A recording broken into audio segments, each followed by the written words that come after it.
अस्सलाम वालेकुम। BSc class vector analysis हमारी चल रही है, जिसमें हम पढ़ रहे हैं वेक्टर फंक्शंस के दरमियान किस तरह से ऑपरेटर अप्लाई किया जाता है। कल हम लोगों ने पढ़ा था ग्रेडियंट, और ग्रेडियंट में हमारे पास क्या करते हैं कि हम डेल्टा फंक्शन पे डायरेक्ट अप्लाई करते हैं। फंक्शन हमारे पास स्केलर होता है और डेल्टा वेक्टर क्वांटिटी होती है। डेल्टा की वैल्यू ये होती है पार्शियल एक्स आई प्लस पार्शियल वाई जे प्लस पार्शियल जेड के।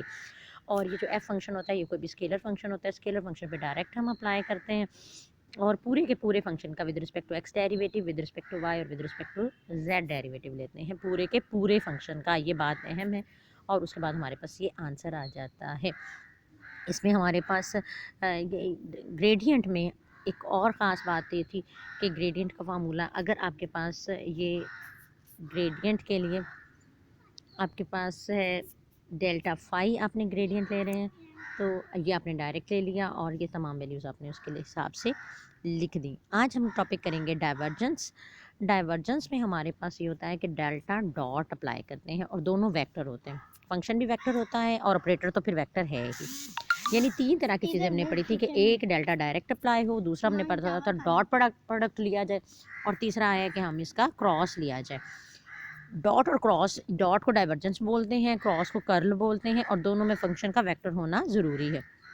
और ग्रेडियंट में फंक्शन स्केलर होता है और डायरेक्ट अप्लाई होता है, कोई भी डॉट और क्रॉस नहीं आता। ये एक बहुत अहम फ़र्क याद रखना है। दूसरा फ़र्क ये याद रखना है कि ग्रेडियंट लेते हुए पूरे के पूरे फंक्शन का डेरिवेटिव आपने लेना होता है, पार्शियल डेरिवेटिव।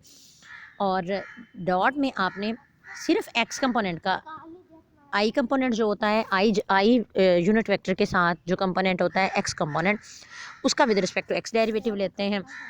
जो आपका जे के साथ होता है कंपोनेंट, उसका आप with respect to y derivative लेते हैं। और जो आपका के साथ कंपोनेंट होता है उसका आप with respect to z derivative लेते हैं।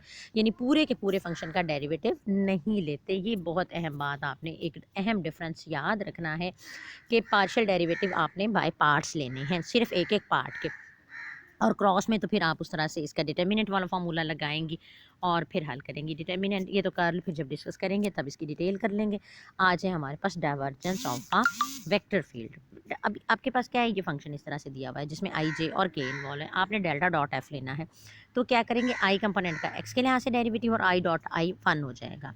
फिर इसी तरीके से जे कंपोनेंट का वाई के लिहाज से डेरिवेटिव आएगा और के कंपोनेंट का जेड के लिहाज से डेरिवेटिव आएगा। ये देखें आपके पास, इसको मज़ीद भी हाईलाइट कर देती हूँ।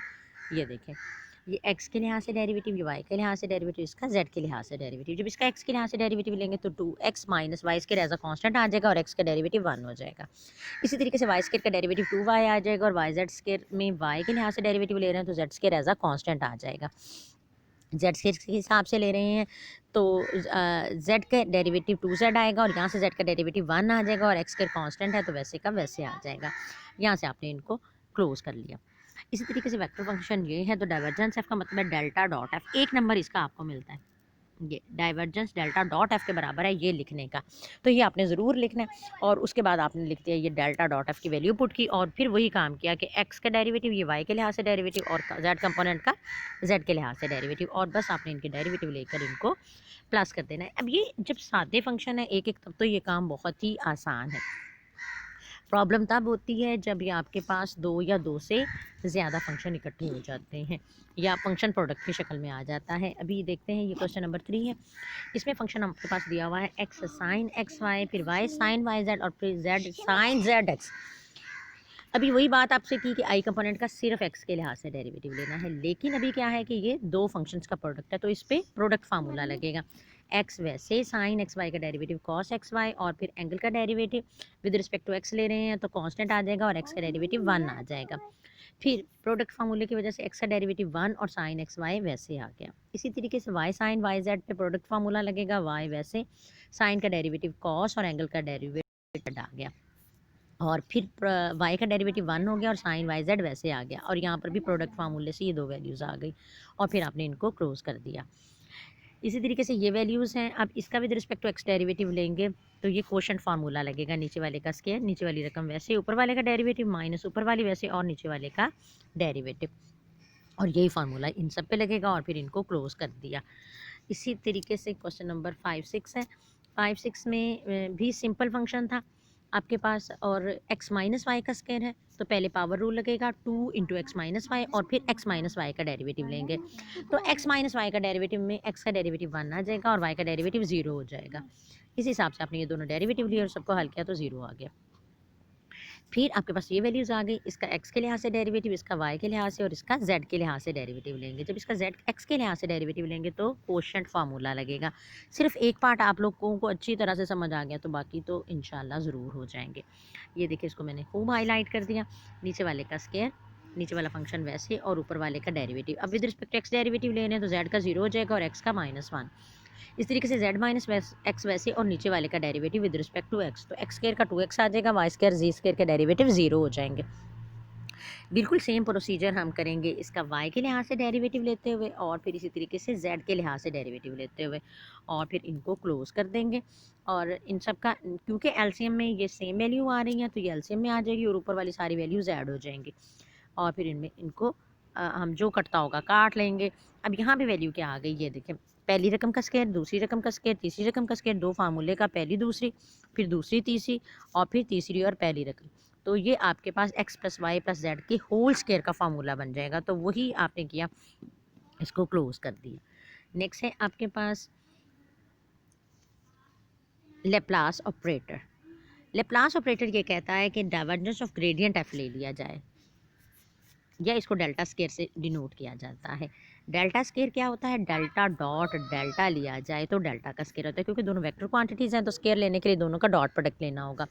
डॉट प्रोडक्ट का मतलब है आई कंपोनेंट को आई से, जे को जे से और के को के से मल्टीप्लाई किया। तो डेल्टा स्केयर असल में एक ऑपरेटर है और इसका नाम लेप्लास ऑपरेटर है और इसकी value partial square over partial x square plus partial square over partial y square plus partial square over partial z square होती है।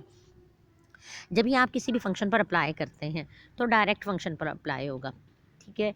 और ये यानी कि है क्या, दो तरीके इसको करने के हो सकते हैं कि आप पहले ग्रेडियंट लें और फिर डाइवर्जेंस ले लें, लेकिन ये एक मुश्किल चीज़ है। उसके बजाय आप क्या करते हैं कि डेल्टा स्केयर को डायरेक्ट फंक्शन के ऊपर अप्लाई कर देते हैं। जब आप डेल्टा स्केयर को फंक्शन पर अप्लाई, लेकिन डेल्टा स्केयर है और इसको फंक्शन पर अप्लाई करते हैं, फंक्शन आपके पास स्केलर होगा।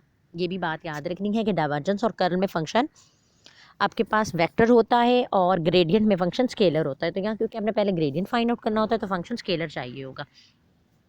अब ये second derivative with respect to x, यानी एक दफ़ा एक्स के लिहाज से डेरिवेटिव लेंगे, फिर जो आंसर आएगा फिर उसका एक्स के लिहाज से डेरिवेटिव लेंगे, दो दफ़ा डेरिवेटिव लेंगे। अब जब ये दो दफ़ा डेरिवेटिव लेंगे तो ये पूरे के पूरे फंक्शन का होगा, पूरा फंक्शन एक्स, क्योंकि ये आई जे के कंपोनेंट है ही नहीं, ये तो पूरा का पूरा फंक्शन ही है। तो ये नहीं करेंगे कि आप इसके कोई दो तीन हिस्से कर दें और फिर एक एक हिस्से का लें, नहीं, पूरे फंक्शन का एक ही दफ़ा second derivative with respect to x, फिर second derivative with respect to y और फिर second derivative with respect to z होगा। मज़ीद उन्होंने कहा कि अगर delta square f equal to 0 हो जाए तो ये लैप्लाशियन इक्वेशन कहलाती है और Laplace the function satisfy this equation is called harmonic function. तो तब वो फंक्शन हार्मोनिक फंक्शन कहलाता है। जस्ट ये इन्फॉर्मेशन के लिए इसका आगे यूज़ नहीं है। डाइवर्जेंस फाइंड आउट करनी है जी आपने, e x y cos z function है और डाइवर्जेंस के लिए क्या करते हैं, इसका एक्स के लिहाज से, इसका वाई के लिहाज से और इसका जेड के लिहाज से डेरिवेटिव लेते हैं। तो ई एक्स वाई कॉस जेड आया तो मैं इसको हाईलाइट कर देती हूँ जी। ये प्रोडक्ट फार्मूला लगेगा, ई एक्स वाई का एक्स के लिहाज से डेरिवेटिव लेंगे तो ई एक्स वाई वैसे का वैसे और फिर एक्सपोनेंट का डेरिवेटिव। एक्सपोनेंट का डेरिवेटिव लेंगे तो एक्स का डेरिवेटिव 1 और वाई एज अ कॉन्स्टेंट 7 आ गया और कॉस जेड वैसे का वैसे आ गया प्लस ई एक्स वाई आप वैसे का प्लस। अब क्या है, अब अगर प्रोडक्ट रूल लगाएं तो कॉस जेड का डेरिवेटिव 0 हो जाएगा तो अगली रकम 0 हो जाएगी। तो इसमें एक्चुअली प्रोडक्ट रूल लगेगा ही नहीं, क्योंकि इसमें एक्स वाली रकम सिर्फ एक है, बाकी कांस्टेंट है। तो cos z as a constant 7 रहा और ई एक्स वाई का डेरिवेटिव आ गया, ठीक है ना। इसी तरीके से यहाँ पे देखें, जब y के लिए से डेरिवेटिव ले रहे हैं तो y सिर्फ इस रकम में मौजूद है, cos x as a constant साथ आएगा और ई वाई जेड का derivative z e y z आ जाएगा। सिमिलरली आपके पास z वाले का सिर्फ इस रकम में z इन्वॉल्व है तो cos y as a constant साथ रहा और ई जेड एक्स का derivative x e z x आ गया। नेक्स्ट इसी तरीके से ये आपके पास आंसर आ गया। और एग्जाम्पल 2 है आपके पास, calculate the divergence of this value. अब यही थोड़ा सा डिफरेंट क्वेश्चन है, इसमें ध्यान रखना है आपने कि अब तक हमने ये पढ़ा कि कोई भी कांस्टेंट अगर फंक्शन के साथ मल्टीप्लाई हो रहा हो तो कांस्टेंट वैसे रहता है और हम फंक्शन की डाइवर्जेंस ले लेते हैं। लेकिन अगर आपके पास ये जो मल्टीप्लाई होने वाला है कांस्टेंट नहीं बल्कि कोई स्केलर फंक्शन है, स्केलर फंक्शन है जैसे एक्स वाई जेड है, ऐसा फंक्शन जिसमें आई जे के इन्वॉल्व नहीं होते लेकिन वेरिएबल इन्वॉल्व हो रहे होते हैं, उसको हम स्केलर फंक्शन बोलेंगे, जैसे ये। ठीक है। अब वो कहता है कि अगर कोई स्केलर वेक्टर के साथ मल्टीप्लाई हो रहा है और उसकी डाइवर्जेंस लेनी है तो फिर उसमें प्रोडक्ट फार्मूला लगेगा। अब जब प्रोडक्ट फार्मूला लगेगा तो फाई वैसे और एफ़ की डाइवर्जेंस और प्लस एफ़ वैसे और फाई की आपके पास डेल्टा ऑपरेटर अप्लाई होगा। अब यहाँ पे मैं आपको थोड़ा सा इसका और हिंट बता देती हूँ कि किस तरह से होगा। जैसे डेल्टा अप्लाई हुआ फाई एफ़ पे, ठीक है।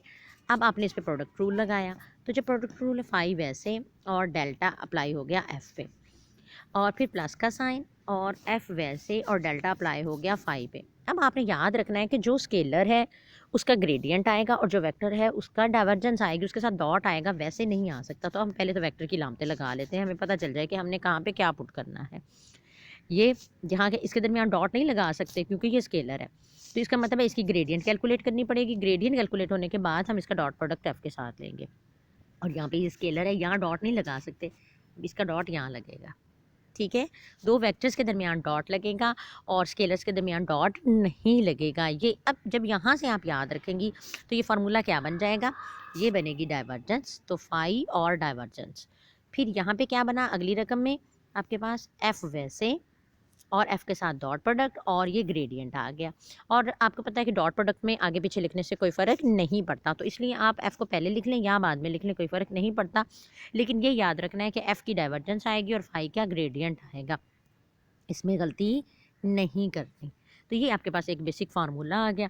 अब आपने क्या करना है, जो भी फंक्शन दिया हुआ है एफ़ उसकी डाइवर्जेंस कैलकुलेट कर लें, डेल्टा डॉट एफ़ कर लें, और जो फाई दिया हुआ है इसकी ग्रेडियंट कैलकुलेट कर लें। और इसको करने के बाद आपने इनको इस फार्मूले में पुट करना है और ये सम अप कर देना है, तो ये आपका आंसर आ जाएगा। ये सबसे पहले पेज पे जब हमने देखा तो वहाँ पे इसकी तफसील लिखी हुई थी।